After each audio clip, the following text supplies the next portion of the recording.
Un placer estar aquí con ustedes, compartiendo también lo que es la palabra del Señor.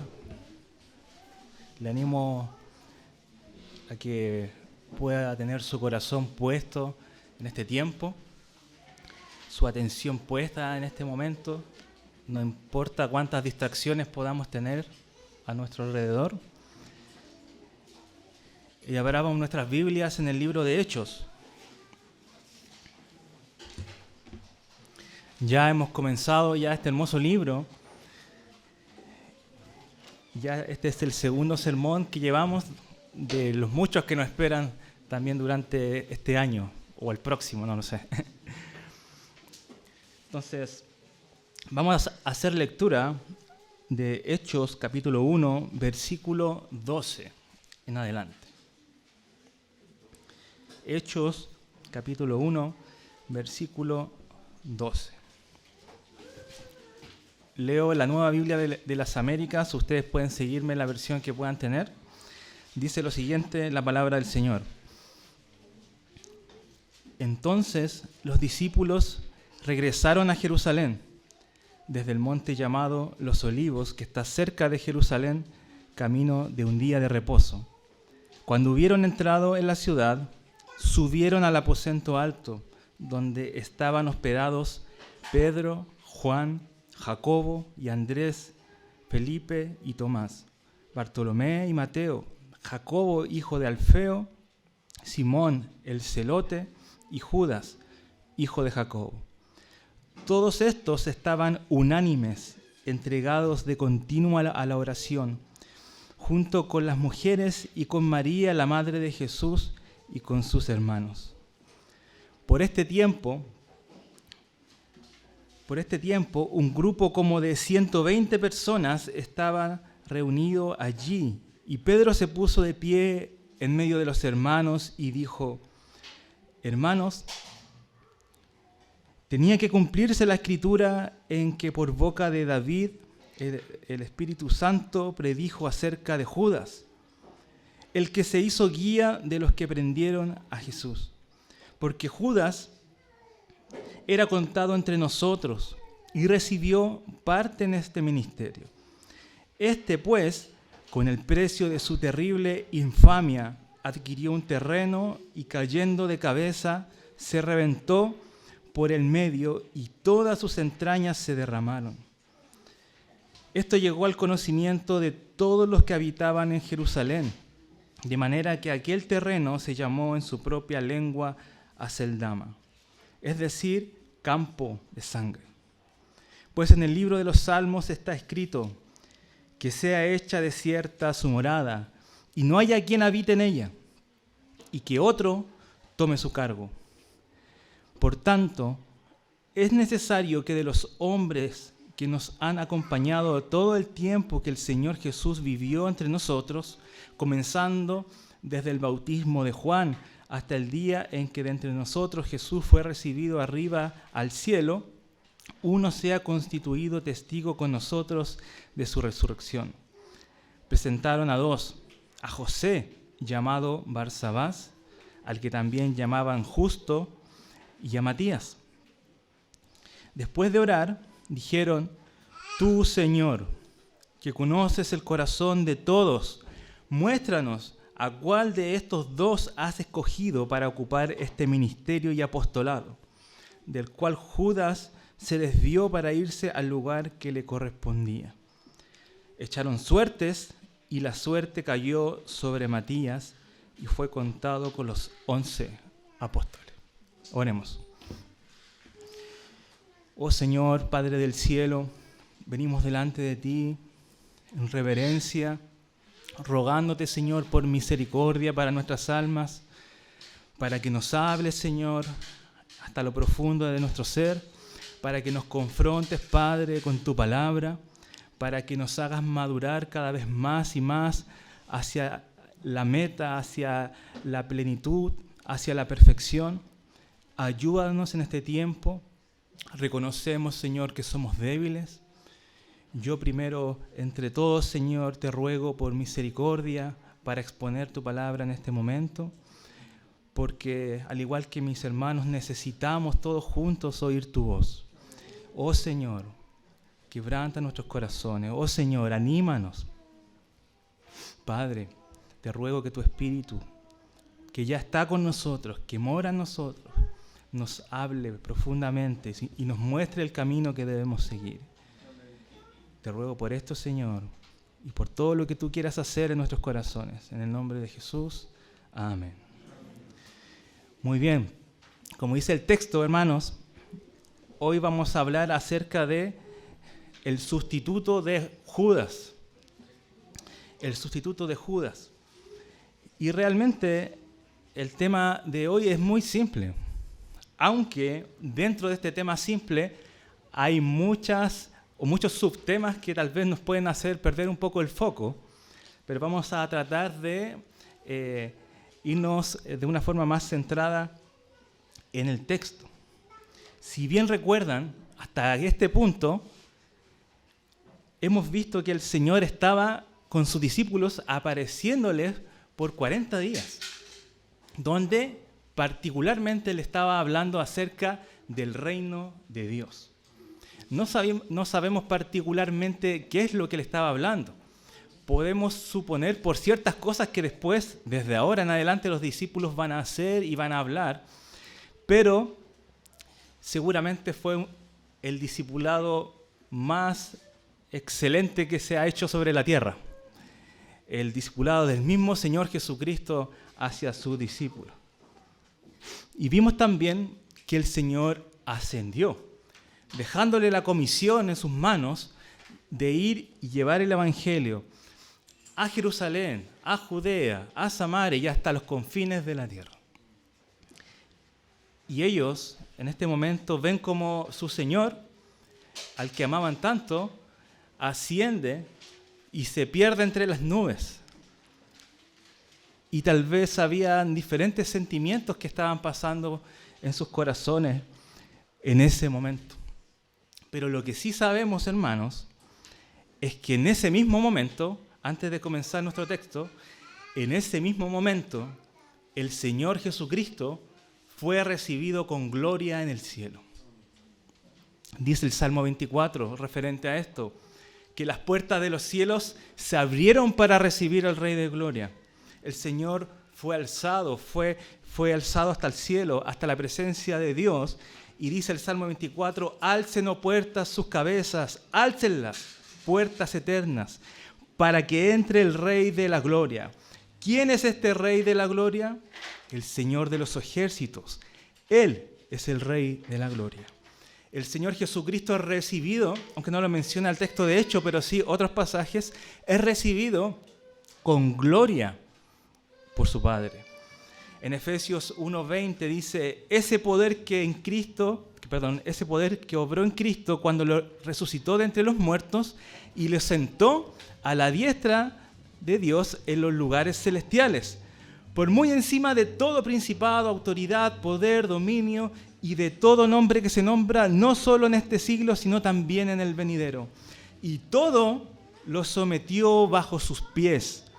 A él le dio por cabeza sobre todas las cosas a la iglesia, el cual es su cuerpo, la plenitud de aquel que lo llena todo en todo. El Señor Jesús es recibido con gloria en el cielo, exaltado, sentado a la diestra del Padre, puesto como cabeza de la iglesia, la cual es su cuerpo, quien llena todo, la plenitud misma. Entonces, el Señor ha abandonado, entre comillas, a su iglesia físicamente, pero espiritualmente el Señor permanece con su iglesia siempre. Recuerden la promesa del Señor cuando dijo, yo estoy con ustedes hasta el fin del mundo. Amén. Y es así.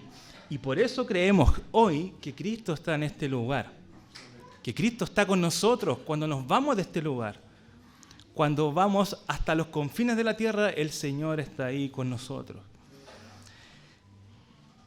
Pero hasta este punto quedaron 11 discípulos, también mujeres, ¿cierto? Las mujeres fieles del Señor, la familia y algunos otros discípulos que también estaban, viendo cómo el Señor ascendió. Y podía pasar tal vez por su corazón, por sus corazones, algún sentimiento tal vez de angustia, estoy especulando, de angustia, de extrañar al Señor. Porque seguramente, hermanos, y estamos convencidos de esto, ellos amaban profundamente al Señor en este punto. Fueron infieles en muchas cosas en el ministerio del Señor, pero en este punto ellos amaban al Señor y deseaban estar con Él. Y había cierta incertidumbre en sus vidas porque desde ahora comenzaba una nueva etapa en el ministerio. Una etapa en que ellos iban a liderar a la iglesia. Una etapa en que ellos iban a recibir el Espíritu Santo, pero ellos no tenían ni idea de cómo iba a ser eso. ¿Qué implicaba eso? Si eso realmente le iba a ayudar a hacer el ministerio o no. Había este sentimiento en ellos. Y seguramente muchos se preguntaron, bueno, ¿y ahora qué? ¿Qué hacemos? Sí sabemos que tenemos que esperar la venida del Espíritu Santo, pero ¿cómo lo vamos a hacer? Sabían lo que tenían que hacer, pero no sabían tal vez cómo lo tenían que hacer. Entonces, vamos a dividir este sermón en dos partes, porque el texto nos da dos partes. Primero, la parte en el aposento alto. Ellos después de la ascensión regresan a Jerusalén y van al aposento alto y se reúnen ahí. Y después, en la segunda sección, vamos a tomar desde el pasaje 15 en adelante cómo se reemplaza a Judas también y cómo eligen al apóstol que faltaba. Entonces tomamos a estos discípulos que acaban de ver al Señor resucitado y después ascendido a los cielos. Y quedan ellos aquí. Si lo piensa bien, así como estamos nosotros, esperando al Señor. Los ángeles le dijeron, estos varones le dijeron, ¿qué hacen aquí mirando al cielo? El Señor Jesús, como fue tomado, ¿cierto? Como se perdió entre las nubes, así volverá. En otras palabras, vayan, hagan lo que el Señor les dijo y Él va a volver. No se queden mirando el cielo, porque no va a volver inmediatamente. Hay cosas que tienen que pasar antes. Y la pregunta que tal vez pudieron hacerse ellos es, bueno, ¿cómo viviremos mientras esperamos al Señor? ¿Cómo debemos vivir? Y esto es lo que quiero exaltar en este sermón el día de hoy, hermanos. Que hasta este punto, los 11 discípulos que vemos a continuación, y vamos a ver a continuación, son discípulos totalmente transformados, totalmente diferentes a los 11 que estaban con el Señor antes de su resurrección e incluso antes de su ascensión. Van a ser discípulos totalmente transformados y guiados por Dios. ¿Cómo podemos vivir mientras esperamos al Señor? Y eso obviamente aplica también a nosotros mismos, que estamos esperando la venida del Señor. El versículo 12 dice, entonces los discípulos regresaron a Jerusalén desde el monte llamado Los Olivos, que está cerca de Jerusalén, camino de un día de reposo. Lo primero que hacen estos discípulos, hermanos, aunque no se ve tan explícito en el texto, es obedecer. Obedecer. El Señor les había dicho, tanto en el libro de Lucas como acá en Hechos, que debían esperar al Espíritu Santo en Jerusalén. Que debían esperar al Espíritu Santo en Jerusalén. Y siendo muchos de ellos de Galilea, de una tierra muy lejana, pudiendo volver a sus hogares tal vez, ellos obedecieron cabalmente al Señor y se quedaron allí esperando al Señor. Cosa que tal vez, si analizamos realmente a los apóstoles antes de la resurrección y aún después de la resurrección, en un periodo pequeño, no eran tan obedientes.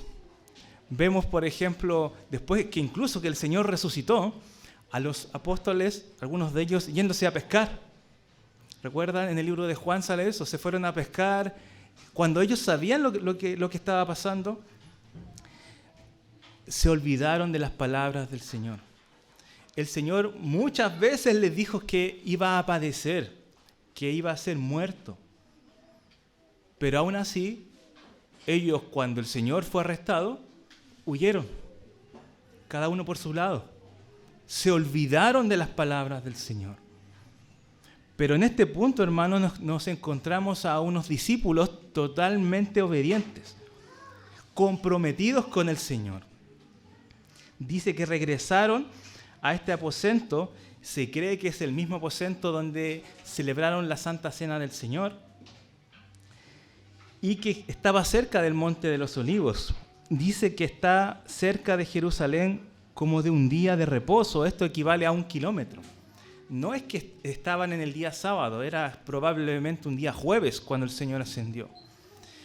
El tema aquí es que la distancia era de 1 kilómetro y se conocía esta distancia como un día de reposo. Los judíos no podían avanzar más de 1 kilómetro en el día sábado por las leyes que ellos mismos imponían en cuanto al día de reposo. Por eso es que lo narra específicamente Lucas para hacérselo saber a Teófilo, que no era un judío. Entonces ellos obedecen al Señor. Ellos obedecen. Es el primer fruto de un verdadero creyente. Y es un fruto de la iglesia verdadera. Y eso es donde quiero poner mi foco hoy, hermanos. ¿Cuáles son las marcas distintivas de la iglesia del Señor? Nosotros conocemos, según nuestra cultura, lo que es el evangelio, las iglesias, pero ¿es realmente lo que conocemos y entendemos una iglesia bíblica, una iglesia que agrada al Señor? Lo primero que podemos ver en esta iglesia, independiente del tiempo en que la vemos, es una iglesia obediente. Los discípulos antes tendían a desanimarse, a veces tenían incredulidad, ¿cierto? A veces volvían a su antigua vida, como dije, cuando volvían a pescar. E incluso cuando el Señor les dijo, oren, velen y oren, ellos se quedaban dormidos. Después el Señor nuevamente se levantó y les dice, ¿no han podido velar ni una sola hora? Vamos, velad. Y aún así no pudieron obedecer al Señor. No estaban totalmente entregados a la voluntad del Señor. Pero hoy vemos, y ahora vemos a discípulos obedientes. Como nosotros también tenemos que ser obedientes. Y es muy lastimoso, hermanos, que aún en este tiempo, con 20, 30 o más años de ser creyentes, todavía estemos luchando con la obediencia. Que el Señor en su palabra dice esto y nosotros decimos, sí, pero es que en mi caso, es que lo que pasa, es que mi trabajo, es que X cosas. Seguimos luchando con la obediencia cuando es algo primario. Es algo inicial en un creyente. Ser obedientes al Señor. Ser obedientes al Señor. Pero sigue diciendo el texto, dice en el versículo 13, cuando hubieron entrado en la ciudad, subieron al aposento alto donde estaban hospedados. Y aquí estaban Pedro, Juan, Jacobo y Andrés, Felipe y Tomás, Bartolomé y Mateo, Jacobo, hijo de Alfeo, Simón el celote y Judas, hijo de Jacobo. Y si se pone a contar nombres, hermanos, aquí no hay 12, como ya conocemos, ¿cierto? Sino que hay 11. Y Lucas también, además, va a modificar el orden que él mismo le da en el libro de Lucas. Le va a modificar el orden seguramente según la influencia o liderazgo que tenían los apóstoles, porque ahora no pone, por ejemplo, a Pedro y a Andrés como hermanos, sino que los categoriza, de alguna forma pone primero a Pedro, Juan, Jacobo, el que después iba a ser muerto por espada, y Andrés. Y así sigue para abajo. Entonces, un detalle importante en este punto, hermanos, hay 11 apóstoles. Hay 11 apóstoles. Y todos estos, versículo 14 dice, todos estos estaban unánimes. Unánimes. Y esta palabra es muy clave. Es una palabra clave en el libro de Hechos. Esta palabra en el Nuevo Testamento sale 12 veces. Esta palabra en el Nuevo Testamento sale 12 veces. Y 11 veces de las 12 salen Hechos. Porque es una marca fundamental de la iglesia verdadera, el estar unidos. Y estar unidos no significa estar juntos. No significa estar en el mismo lugar. Significa estar en el mismo sentir. Estar de acuerdo. No en que yo respeto tu opinión, no. En que yo estoy totalmente de acuerdo con mi hermano. Eso es estar unánimes. No voy a mencionar la palabra griega porque es muy difícil de pronunciar, porque es muy larga y difícil. Pero esta palabra significa eso, estar de acuerdo, estar en común en todas las cosas. Y el libro de Hechos va a mencionar mucho esta palabra. No va a ser el primer sermón y el último que va a escuchar sobre este tema, porque aparece en muchas partes del libro de Hechos. Entonces, recuerden a los discípulos. Cuando el Señor fue capturado, fue arrestado, los discípulos huyeron. Dejaron esa unidad, dejaron ese sentir de permanecer juntos, de permanecer junto al Señor también. Tal vez dudaron si todo había sido verdad, si había fracasado el Señor. Ellos fueron los más incrédulos de todos los discípulos, porque ni siquiera le creían a las mujeres, que fueron las primeras que fueron testigos de la resurrección del Señor. El mismo Tomás fue quien dijo, tengo que ver sus heridas, tocarlas, para yo creer. Eran discípulos que realmente no estaban guardando estas cosas, pero de repente ahora, después de la enseñanza del Señor por 40 días seguidos, ahora están unánimes. La resurrección y la ascensión y el discipulado que el Señor les dio a estos discípulos los transformó totalmente. Y nosotros sabemos, hermanos, que la iglesia de nuestros días es una iglesia totalmente dividida. ¿Por qué? Porque no podemos estar de acuerdo con otro hermano porque priorizamos nuestras propias opiniones. Priorizamos lo que más nos gusta a nosotros o lo que más me conviene. Opiniones totalmente mal apuntadas. El foco de esas opiniones somos nosotros mismos. Satisfacer nuestros propios deseos y no cumplir la voluntad del Señor.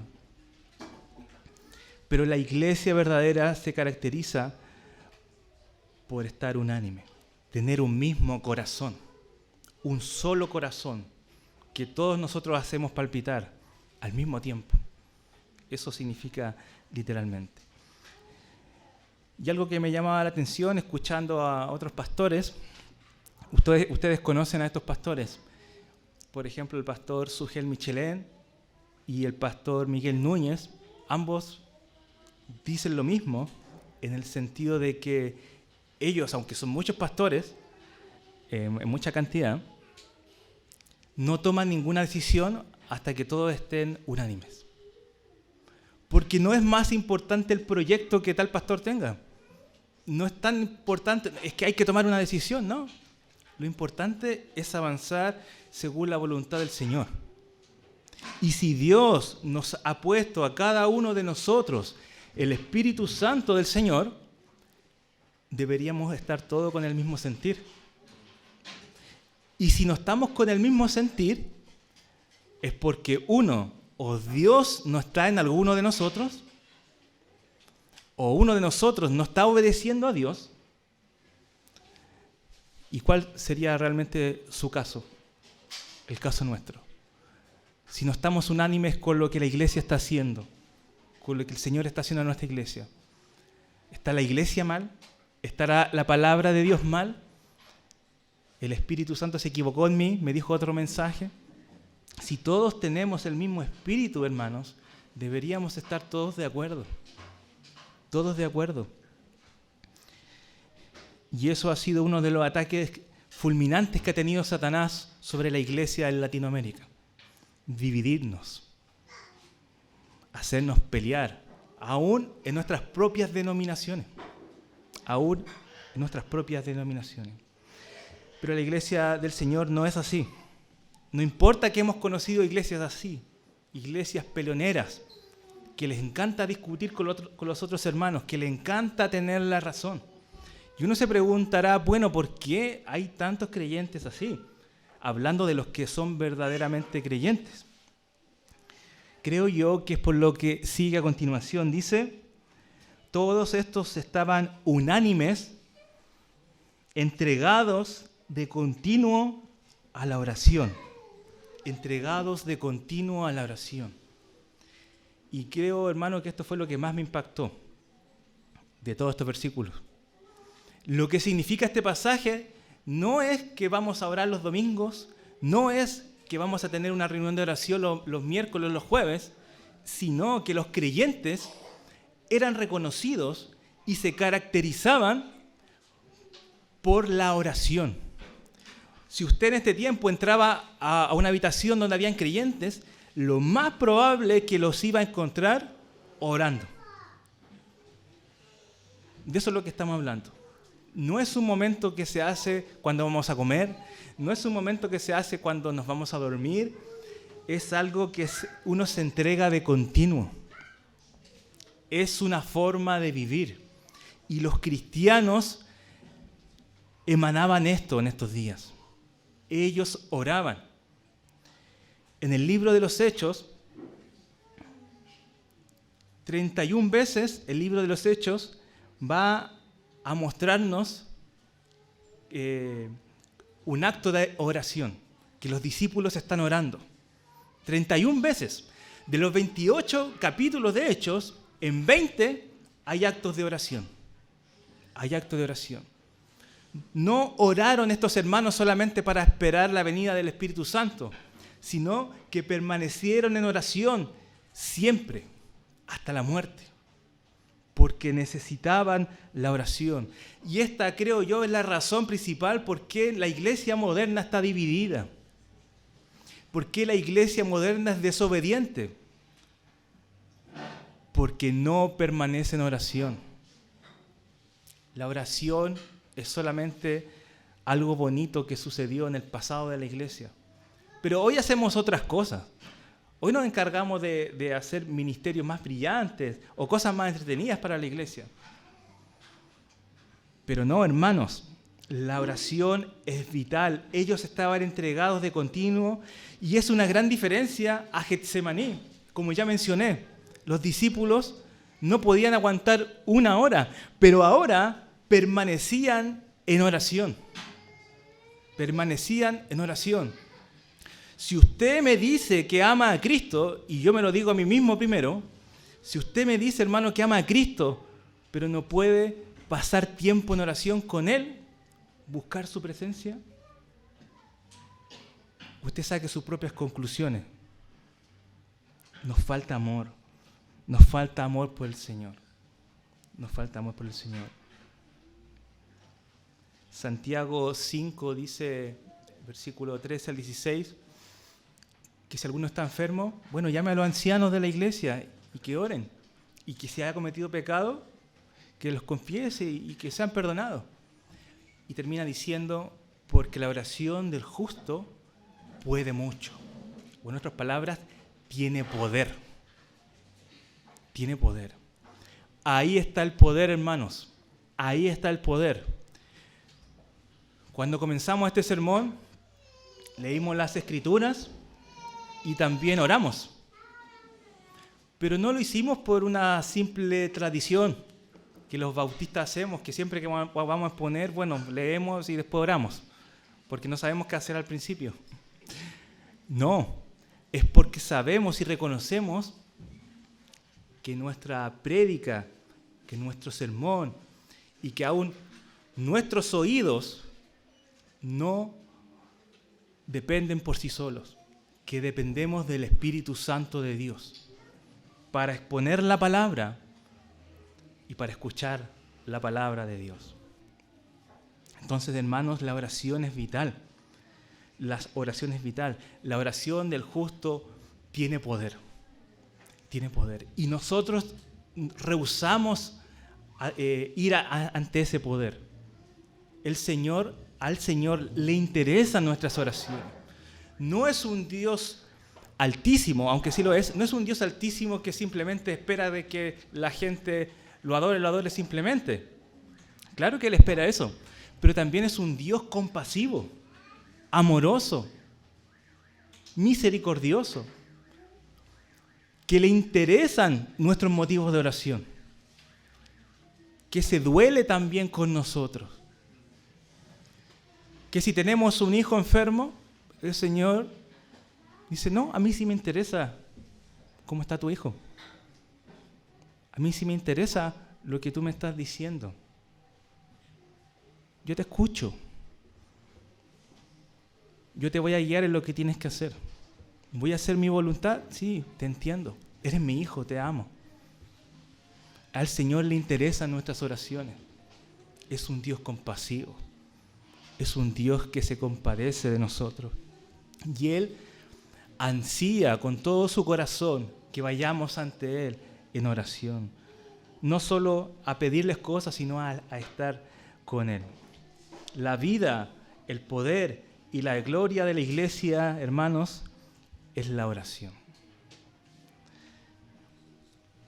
Entonces hemos visto hasta este punto que los discípulos están mostrando una vida de obediencia, una vida de estar en unidad y una vida también entregados de continuo a la oración. Pero no se queda ahí. En el versículo 15, ya este es otro día, dice, por este tiempo un grupo como de 120 personas estaba reunido allí. Y Pedro se puso de pie en medio de los hermanos y dijo, hermanos, tenía que cumplirse la Escritura. Hasta este punto, hermanos, tal vez los discípulos podían pensar que Judas los había decepcionado, que había fracasado el ministerio con Judas. Pero no, Pedro se levanta y entiende de que esto es parte de la providencia de Dios, que así se tenía que cumplir, que Dios, los planes de Dios no han fracasado en absoluto. Pedro era un hombre que vivía en la palabra y él va a hablar delante de todos los hermanos y decir, hermanos, tenía que cumplirse la Escritura en que por boca de David el Espíritu Santo predijo acerca de Judas, el que se hizo guía de los que prendieron a Jesús. El Señor no ha fracasado. Eso era el plan de Dios.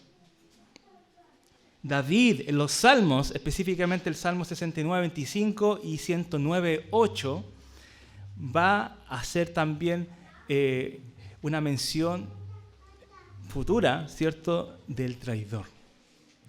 Del traidor. Entonces Pedro va a guiar a la multitud a entender la situación de las Escrituras. No ver la circunstancia como cosas terribles que nos están pasando, porque todos nosotros nos hemos decepcionado de personas. Nos hemos decepcionado de familiares, tal vez de su esposa, esposo, de hijos, de nuestros pastores, de hermanos, de amigos, de compañeros de trabajo. Todos nosotros, estoy seguro que nos hemos decepcionado en algún momento. Pero aquí, hermanos, es muy importante entender algo. Judas no fue el traidor porque era el más malo de los 12. Judas no fue el traidor porque era el más malo de los 12. Cuando el Señor les dijo que iba a venir, que alguien le iba a traicionar, ¿se acuerdan cómo les dijo? Le dijo en la mesa, uno de ustedes me va a traicionar. No dijo Judas Iscariote me va a traicionar. No, dijo uno de ustedes me va a traicionar. ¿Y qué dijeron los discípulos? ¿Seré yo, Señor? Esa pregunta fue muy estratégica del Señor para que ellos se examinaran y para que entendieran que cualquiera de ellos podía ser. Cualquiera de ellos podía ser. ¿Por qué esos 11 no fueron los que traicionaron a Jesús? Por la gracia del Señor simplemente. Porque la gracia del Señor los sostuvo para ser fieles. Pero la gracia del Señor no sostuvo a Judas. Porque estaba determinado que él fuera el traidor. Por su propio pecado, por su propia culpa y responsabilidad, estaba destinado a traicionar al Señor. Entonces vemos a un Pedro que vive en dependencia de la palabra de Dios, ya no guiado por sus emociones. ¿Se acuerdan a Pedro diciendo como, no, Señor, que eso no te acontezca? ¿Se acuerdan de Pedro así, medio pasional? Como no, bueno, ahora el Pedro que vemos en este momento es un Pedro que examina las Escrituras, que discierne espiritualmente y dice, no, esto no tiene que suceder como yo quiero. Tiene que suceder como Dios lo dice en su palabra. Y eso es lo mejor. Vemos a una iglesia apoyada en la palabra de Dios. La Escritura se tiene que cumplir. Yo tengo este deseo, pucha, Judas me decepcionó rotundamente, seguramente era un amigo cercano de ellos. Pero el Señor es más importante. Los planes del Señor son más importantes. Y yo me aferro a la palabra del Señor. Entonces vemos a Pedro aferrándose a la palabra del Señor, diciendo de que, hermanos, esto es lo que tenía que pasar. No ha pasado ninguna tragedia aquí con Judas. Terrible lo que pasó con Judas, pero es lo que el Señor había determinado que pasase. Va a seguir diciendo, porque Judas, el versículo 17, porque Judas era contado entre nosotros y recibió parte en este ministerio. Este pues, con el precio de su terrible infamia, adquirió un terreno y cayendo de cabeza se reventó por el medio y todas sus entrañas se derramaron. Esto llegó al conocimiento de todos los que habitaban en Jerusalén, de manera que aquel terreno se llamó en su propia lengua Aceldama, es decir, campo de sangre. Pedro va a decir, hermanos, todo lo que ha pasado es parte de la providencia de Dios. Todo lo que ha sucedido con nuestro hermano Judas es parte de los propósitos de Dios. Y ahora nosotros tenemos que levantarnos y buscar un sucesor. Y vemos cómo ellos también dependían totalmente del Señor. Algunos hermanos interpretan mal este texto, queriendo decir que los apóstoles se equivocaron al escoger a Matías, al llamar a otro apóstol. Lo interpretan más como que fue un error de los apóstoles. Pero nosotros no vemos eso. Vemos cómo el Señor, aunque se ha ido físicamente, está con sus discípulos y lo está guiando a tomar decisiones importantes para la iglesia. Por eso, el versículo 20 va a nombrar los salmos. Dice, pues en el libro de los salmos está escrito, que sea hecha desierta su morada. Y no haya quien habite en ella, y que otro tome su cargo. Pedro va a citar estos salmos, como ya dije, el Salmo 69 y el 109, y va a decir que deben escoger a otro, un sucesor, para completar los 12. No porque los apóstoles tenían que renovarse cada vez que iba muriendo uno. Incluso en el libro de Hechos no vamos a encontrar eso. Este es el único punto donde se escoge un nuevo apóstol. Y se hace especialmente para recibir al Espíritu Santo. Recuerden, estos hermanos están a punto de recibir el Espíritu Santo. y para empezar bien el ministerio que Dios le ha dado, que es llevar la palabra del Señor, el Evangelio, a Jerusalén, Judea, Samaria y hasta lo último de la tierra, es necesario que empiecen con 12, como las 12 tribus de Israel, los 12 apóstoles. El Señor escogió en la antigüedad a 12 hombres, los 12 hijos de Jacob, para liderar a su pueblo. Y así también escogió a 12 apóstoles para liderar a su iglesia. Por eso en Apocalipsis encontramos que hay 24 tronos, 12 tronos para el pueblo de Israel, para las tribus, y 12 tronos también para los ancianos de la iglesia. Entonces vemos cómo Pedro, guiado por el Señor, va a guiar esta decisión. Dice el versículo 21: por tanto, es necesario que de los hombres que nos han acompañado todo el tiempo que el Señor Jesús vivió entre nosotros, comenzando desde el bautismo de Juan hasta el día en que de entre nosotros Jesús fue recibido arriba al cielo, uno sea constituido testigo con nosotros de su resurrección. Estos eran los requisitos para ser apóstol. Requisito número 1, estar presente desde el bautismo de Jesús hasta su ascensión. Requisito 2, ser testigo ocular de su resurrección. Y entre todos estos 120 que estaban aquí, ellos presentaron a 2.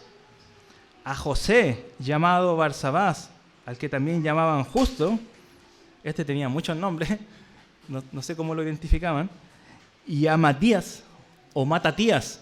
Se dice que este es un abreviado de Matatías, que significa don de Yahvé. Matatías. Y pusieron a estos 2 hombres enfrente. Pero muy importante, hermanos, ellos no iban a decidir. Ellos no iban a decidir quién era el próximo apóstol. Esto se lo dejaron a Dios. Se lo dejaron a Dios. Dijeron que Cristo escoja al reemplazante de Judas. ¿Por qué? Presentan a estos 2 y se lo van a presentar en oración. Van a orar y dicen, después, el versículo 23, presentaron a 2, a José y a Matías. Versículo 24, después de orar, dijeron: tú, Señor, que conoces el corazón de todos, muéstranos a cuál de estos 2 has escogido para ocupar este ministerio y apostolado, del cual Judas se desvió para irse al lugar que le correspondía. Y versículo 26 dice: echaron suertes y la suerte cayó sobre Matías y fue contado con los 11 apóstoles. Esta es la última vez que escuchamos en la Escritura que se echan suertes. Tal vez usted ha escuchado acerca de las suertes, y es que en la costumbre del Antiguo Testamento Dios proveyó el Urim y el Tumim, ¿cierto? Que eran, se dice, la verdad que nadie sabe. Algunos especulan que eran, pero se dicen que eran piedras que se lanzaban, aunque eso no está escrito realmente, que el sumo sacerdote tenía en su efod guardada. Entonces, cuando había una decisión difícil que tomar, que no podían resolver ellos mismos, lanzaban estas piedras, o para que lo entendamos mejor, tal vez un cara y sello, confiando en que Dios iba a guiar esa suerte. Entre comillas, nosotros no creemos en la suerte, nosotros creemos en el destino. Y así es como ellos veían la voluntad del Señor. Obviamente pidiéndole al Señor dirección. Y hasta aquel punto ellos no tenían el Espíritu Santo para tomar esta decisión, como después lo hacen, por ejemplo, en el concilio, que ellos llegan a una decisión por ellos mismos a través del Espíritu Santo. Él mismo dice que el Espíritu Santo los movió a eso. Pero en este punto aún no ha llegado el Espíritu Santo. Entonces usan esta forma de recibir revelación de Yahvé. a través de echar suertes. Entonces, lo hacen por última vez. Y Dios señala a Matías o Matatías. Lo señala y lo escoge como discípulo. Dice el Proverbios 16:33, hermanos, la suerte se echa en el regazo, mas de Jehová es la decisión de ella. Nosotros no creemos en la suerte. Nosotros creemos en el destino. El Señor es nuestra suerte, por decirlo de algún modo. Él es quien encamina nuestros pasos. Él es quien nos guía y Él es quien determina todas las cosas. Y Él determinó en este momento que Matías fuera el sucesor. Ahora, ojo aquí, hermanos. Nunca más en el texto ni en la Escritura se vuelve a reemplazar un apóstol. Después vamos a ver en el capítulo 12 cómo matan a Jacobo, uno de los líderes de la iglesia de Jerusalén, un anciano, pero no lo reemplaza nadie.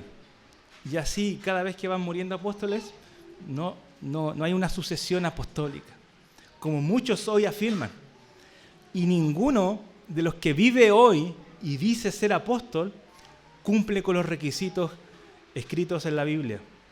Estar presente. No conozco a nadie que tenga más de 2000 años, por lo menos, ¿cierto? Y que haya estado en ese momento y que haya sido un testigo ocular de la resurrección. Solo ellos podían ser apóstoles. Y ese es un gran fundamento para que realmente entendamos que no hay más apóstoles. Entonces, por último, hermanos, vemos a una iglesia no solamente obediente, no solamente unánime, no solamente dedicada a la oración, sino también una iglesia viviendo conforme a la palabra y en dependencia del Espíritu de Dios, en dependencia del Señor. Así que, hermanos, el desafío para nosotros es ¿cómo estamos viviendo? ¿Estamos viviendo así? Estos son los rasgos que caracterizaban y caracterizan a la iglesia: la obediencia, la unidad, la oración, la palabra de Dios, la dependencia en el Señor. ¿Estamos viviendo así? En Pentecostés, hermanos, que vamos a ver ya la próxima semana, se cumplen las promesas que Dios le dio a Israel y a sus discípulos. Y ahora nace un nuevo proceso y ministerio para la iglesia. Hay otra marca distintiva que se mencionó en el sermón anterior y también se va a seguir mencionando en todos los otros sermones, y es que también estaban entregados en la misión que el Señor les dejó, que era predicar el Evangelio, pero ellos no van a iniciar la misión hasta que no venga el Espíritu Santo. Estos pasajes, hermanos, nos enseñan cómo seguir las pisadas del Señor. ¿Cómo seguir las pisadas del Señor? Obedeciéndole, permaneciendo en unidad, todos nosotros, orando en todo tiempo, permaneciendo en su palabra, dependiendo absolutamente de Él. Y yo sé que todos ustedes me van a decir amén. ¿Amén? ¿Vale? Amén. ¿Pero realmente así es? ¿Que así sea? ¿Vamos a obedecer al Señor? ¿Vamos a estar unidos como iglesia? ¿Vamos a tener un mismo corazón? ¿Vamos a permanecer en oración, no solo los días de oración, sino cada día de nuestras vidas? ¿Vamos a permanecer en su palabra? ¿Vamos a depender del Señor y de lo que Él quiere hacer? ¿Que Él escoja a los que tienes que escoger? ¿De que Él haga lo que tenga que hacer con nuestras vidas? ¿Que Él decida lo que tenga que decidir con nuestro futuro? ¿No escuché un amén? Amén. Y recién ahí, hermanos, podemos decir que estamos viviendo conforme a la palabra del Señor. una vida madura. ¿Cuándo va a ser el día que pasemos a esta etapa? ¿Cuándo va a ser el día que pasemos a esta etapa de madurez? De obedecer al Señor a la primera. Y no que el Señor tenga que darnos coscachos, como decimos nosotros, coscachos para aprender. ¿Cuándo va a ser el día que realmente nos entreguemos de lleno a la oración? Ante su palabra. Y en depender, en decir, oh Señor, que se haga tu voluntad en mi vida. Este es el día.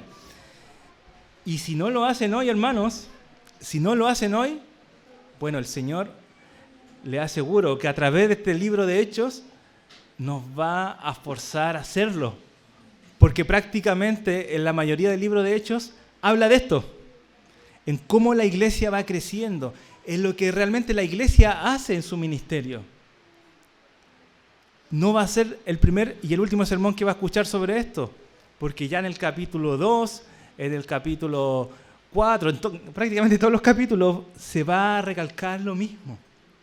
La iglesia permanecía unánime, permanecía en la oración, en su palabra. Eso caracteriza a la iglesia del Señor. ¿Usted es parte de la iglesia del Señor? ¿O es solamente un oidor, un expectante de lo que se hace en este lugar?